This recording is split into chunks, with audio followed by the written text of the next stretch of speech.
Comment installer WordPress sur l'hébergement web Hostinger? On va le faire ensemble. Alors tout d'abord, quand on arrive sur Hostinger et qu'on souhaite avoir un hébergement pour son site WordPress, on peut se rendre sur l'offre WordPress infogreffé. Ici, vous allez avoir plusieurs offres entre 2,99 € et 10 € par mois.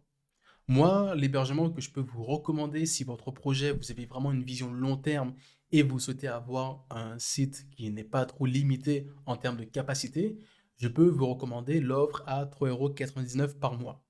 Petit point à noter, c'est que là, les chiffres sont pour une commande si vous vous engagez pendant 48 mois. Si jamais vous souhaitez payer pour moins longtemps, vous allez voir, les prix sont un peu différents.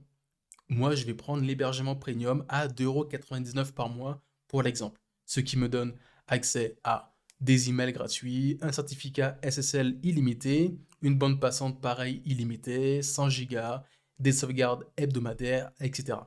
Et en plus de ça, avec cette offre, j'ai la possibilité d'avoir un nom de domaine qui est offert la première année.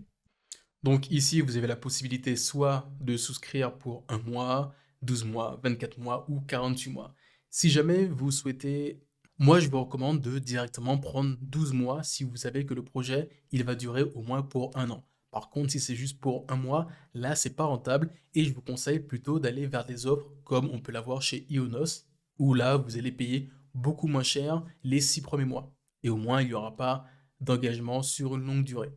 Donc là, moi, je pars sur l'offre à 3,29 € par mois sur 12 mois, ce qui me fait un total de 40 euros. Donc ici, on a la possibilité de directement se connecter. Moi, je vais me connecter avec Google, c'est beaucoup plus rapide.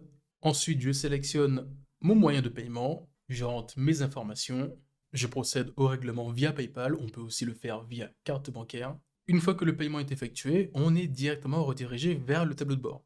Et là, ils vont nous demander à qui va s'adresser ce site. Ce site est pour moi-même ou mon entreprise.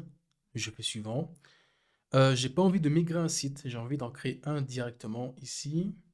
Là, il me demande les informations pour me créer mon identifiant sur WordPress. Je vais mettre la langue français, mon email et un mot de passe. Je fais suivant. Là, il me demande si c'est un simple blog, si c'est une entreprise ou service. Dans mon cas, je vais mettre entreprise et service, mais vous pouvez mettre ce que vous souhaitez.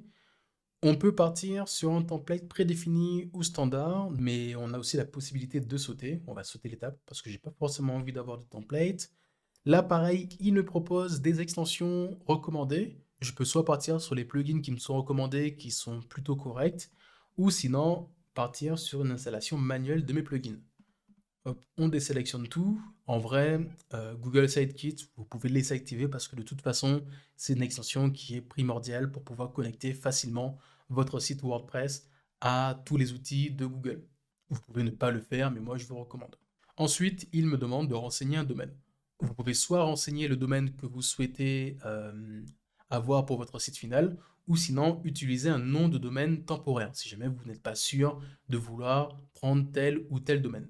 Dans mon cas, je vais prendre un domaine provisoire. Ensuite, il me demande dans quel pays se trouvent les personnes que je souhaite cibler. On sélectionne France.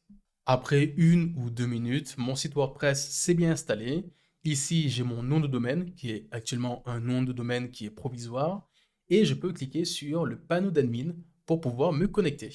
Là, je suis redirigé vers mon site web et ça m'a automatiquement connecté à mon espace administrateur sur WordPress. Vraiment, l'avantage de Slinger, c'est que l'installation de WordPress est ultra rapide. Après, bien évidemment, le site WordPress, même s'il est sur un domaine provisoire, vous aurez la possibilité de faire toutes les modifications que vous souhaitez.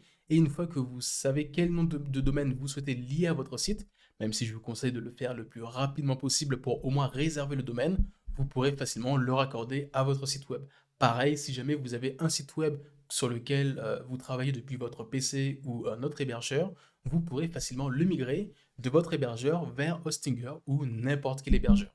Et enfin, pareil, si votre nom de domaine, vous l'avez déjà acheté sur OVH par exemple, vous aurez la possibilité de migrer votre domaine d'un registre vers Hostinger ou n'importe quel autre hébergeur. Alors, si la vidéo vous a plu, n'hésitez pas à vous abonner, à me le dire en commentaire, et sur ce, on se retrouve à très vite pour d'autres vidéos.